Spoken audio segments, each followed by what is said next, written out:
আসসালামু আলাইকুম রহমতুল্লাহি ওয়া বারাকাতুহু। সম্মানিত দর্শক, ঢাকা বিশ্ববিদ্যালয়ে ছাত্র সংসদ নির্বাচন হচ্ছে। একইভাবে জাহাঙ্গীরনগর বিশ্ববিদ্যালয়ে সেই ছাত্র সংসদ নির্বাচন হচ্ছে। আর রাজশাহী বিশ্ববিদ্যালয়ে ছাত্র সংসদ নির্বাচনের আয়োজন হচ্ছে। তো ওটা নিয়ে আলোচনা করব না। আমি শুধুমাত্র ঢাকা বিশ্ববিদ্যালয় এবং জাহাঙ্গীরনগর বিশ্ববিদ্যালয় ছাত্র সংসদে শিবিরের যে জনপ্রিয়তা, জয়লাভ, প্রতিদ্বন্দ্বিতা এই বিষয়গুলো নিয়ে কথা বলবো।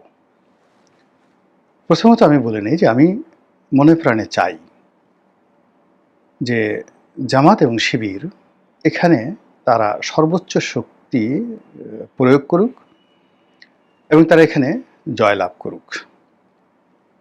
জয়লাভ করুক এই কারণে যে এই দুটো শিক্ষা প্রতিষ্ঠান নিয়ে তাদের ভীষণ রকম ক্রোধ জামাতের। এই বিশ্ববিদ্যালয়ে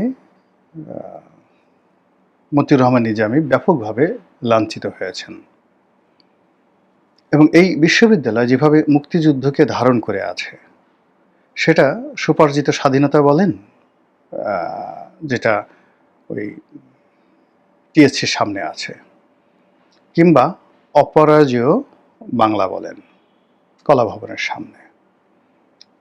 এই যে মুক্তিযুদ্ধের চেতনা, মুক্তিযুদ্ধের ইতিহাস এবং যেভাবে এটি সবসময় একটা এস্টাবলিশমেন্ট বিরোধী হিসেবে কাজ করে, সেকুলার রাজনীতির চর্চা এখানে হয় এবং নিজেদেরকে আধুনিক এবং প্রগতিশীল হিসেবে যেভাবে ঢাকা বিশ্ববিদ্যালয় চত্বর পরিচয় দিয়ে আসছে তার বিরুদ্ধে দীর্ঘদিন থেকে, সেই পাকিস্তান জমানা থেকে কন্টিনিউয়াসলি জামাত এখানে চেষ্টা করে আসছে এককভাবে।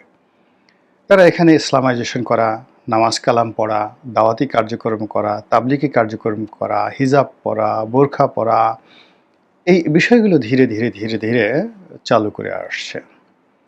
তারপর মানুষকে সাহায্য করা, অভাবীদেরকে সাহায্য করা, সহযোগিতা করা, নীতিনৈতিকতার কথা বলা, এই জিনিসগুলো করতে করতে করতে করতে তারা বিভিন্ন সময় ছাত্রদল দ্বারা, ছাত্রলীগ দ্বারা, ছাত্র ইউনিয়ন দ্বারা, মানে ঢাকা বিশ্ববিদ্যালয়ের এমন কোনো ছোট বড় ছাত্র সংগঠন নেই যারা শিবিরকে মারধর না করে যারা, মানে যাকে বলা হয়, হাত পাকায়নি। তারা মারত, অপমান করত, লাঞ্ছনা দিত, কিন্তু কখনো মানে এটা নিয়ে শিবিরের কোনো অভিমান ছিল না। শিবির মার খেত, তারপরে যখন স্লোগান হতো একটা দুটো শিবির ধরো, সকাল বিকাল নাস্তা করো, তারা দূরে দাঁড়িয়ে আতঙ্ক অনুভব করত। কিন্তু 2001 সন থেকে 2001 সনে যখন বিএনপি জামাত জোট হলো, তখন জামাত এবং শিবির তারা যে একটা ম্যাটিকুলাস ডিজাইন তৈরি করলো, সেই ডিজাইনের আওতায় সরকারি চাকুরিতে জামাতপন্থী, শিবিরপন্থী যারা লোকজন রয়েছেন তাদের পরিবারের লোকদেরকে একীভূত করার জন্য তারা যে একটা মাস্টার প্ল্যান নিল, সেই প্রেক্ষিতে যখন 2009 সনে, আবার বলছি 2001 সনে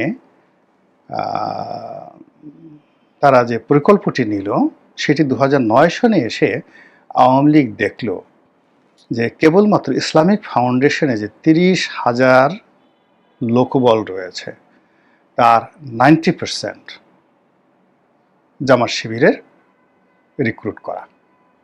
আমি শুধু একটা প্রতিষ্ঠান বললাম, ইসলামিক ফাউন্ডেশনে, বিকজ ওই সময় আমি সরকারে ছিলাম, সরকারের গোয়েন্দা রিপোর্ট, ইসলামিক ফাউন্ডেশনে যারা ছিলেন তারা, ধর্ম মন্ত্রণালয় এবং সরকারে যারা ছিলেন তাদের সবার সঙ্গে এই বিষয়গুলো নিয়ে যে আলাপ আলোচনা হতো, আমি পুরো ঘটনাটা জানি।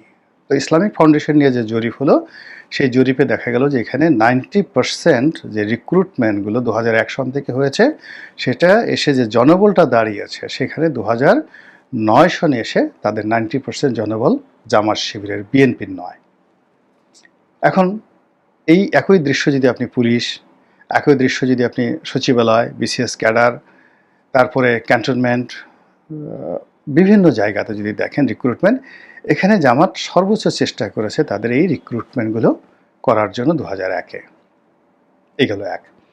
2 নম্বর হলো যে বিশ্ববিদ্যালয়গুলোতে ঢাকা বিশ্ববিদ্যালয়, রাজশাহী বিশ্ববিদ্যালয়, চট্টগ্রাম বিশ্ববিদ্যালয়, সকল বিশ্ববিদ্যালয়, বিশেষ করে শাহজালাল বিজ্ঞান ও প্রযুক্তি বিশ্ববিদ্যালয়, এখানে তারা নিজেদেরকে গ্রুমিং করেছে ভালো মানুষ হিসেবে, ভালো ছাত্র হিসেবে এবং আগামীতে দেশ গড়ার নায়ক হিসেবে। এটা হলো তাদের প্রথম প্রায়োরিটি। দ্বিতীয় যেটা হলো সেটা হলো শিবিরের যে রাজনীতি এবং সদস্য সংখ্যা, এটা দাওয়াতি কার্যক্রমের মধ্যে এটাকে সীমাবদ্ধ রাখা এবং ছেলেদের হলগুলোতে তাদের যে তৎপরতা, তার 100 গুণ তৎপরতা ছিল মেয়েদের হলগুলোতে।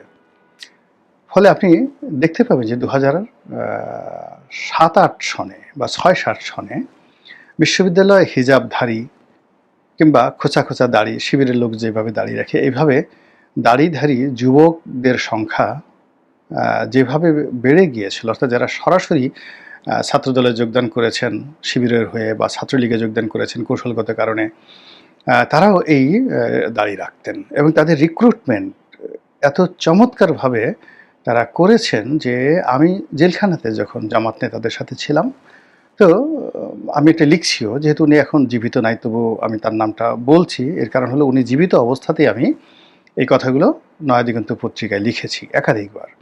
সেটা হলো জনাব মীর কাসিম আলী সাহেব। তিনি বলেছিলেন যে ঢাকা বিশ্ববিদ্যালয়ে আমাদের সংখ্যাধিক্য এত বেশি, আমাদের প্রস্তুতি এত বেশি, যদি পুলিশকে নিউট্রাল করে দেওয়া হয় তাহলে আমাদের এই শক্তি আমরা 1 ঘন্টার মধ্যে বিএনপি এবং আওয়ামী লীগ তাদেরকে 1 ঘন্টার মধ্যে ক্যাম্পাস ছাড়া করতে পারবো।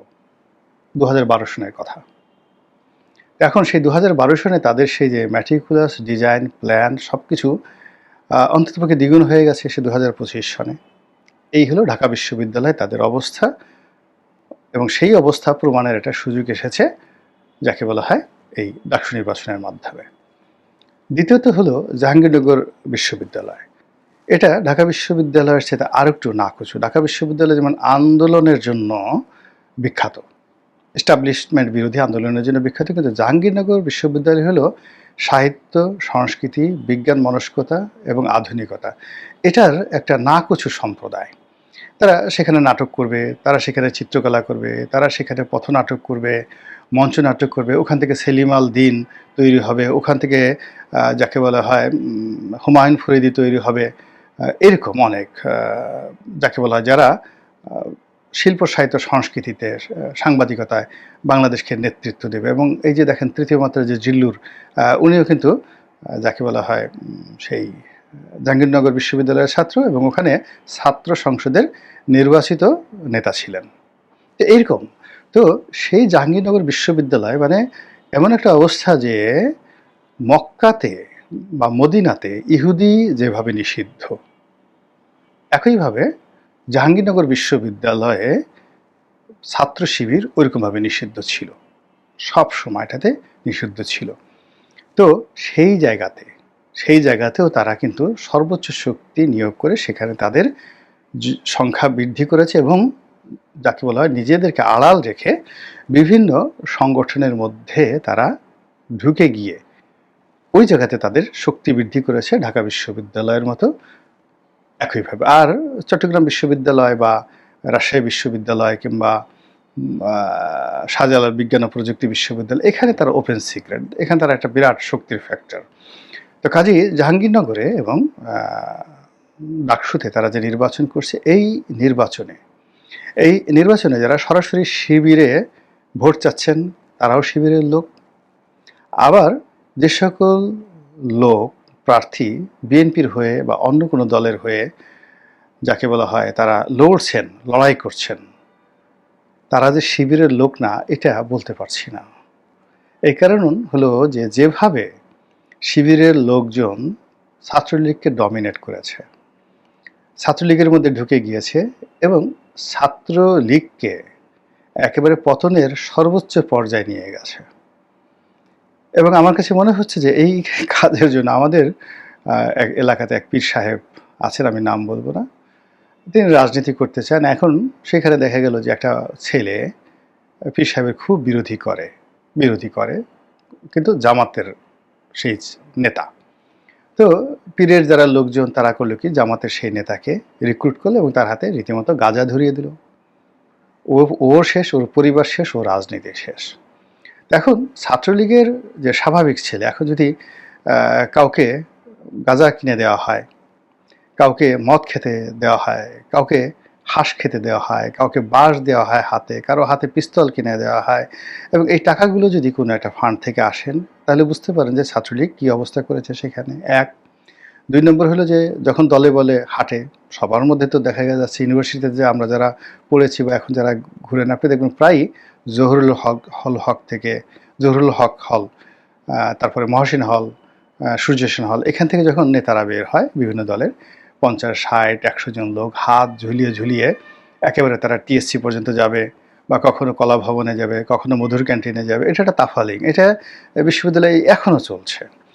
এখন এখানে সামনে যে কয়জন নেতা থাকে, 4-5 জন নেতা থাকে, তখন তাদেরকে কানে কানে যদি বুদ্ধি দেওয়ার মতো লোক থাকে, সেটা ছাত্র দলের হোক কিংবা ছাত্রলীগের হোক, এবং ওই বুদ্ধিদাতা যদি শিবিরের লোক হয় যে এটা করো, ওটা করো, ওটা করো, এইভাবে অনেক কিছু করানো সম্ভব। তো এই কাজগুলো 2001 সন থেকে তারা এত ম্যাটিকুলাসলি করে আসছে, ফলে ছাত্র দলের মধ্যে আর ছাত্র লীগের মধ্যে সত্যিকার অর্থে কত % শিবির ইনফ্লুয়েন্সড এবং শিবির দ্বারা নিয়ন্ত্রিত, এটা এই প্রথম একেবারে সিল সাপ করে প্রমাণ করার সুযোগ এসে গেছে। এবং এটা আমি মনে করি ডাকসু নির্বাচন এবং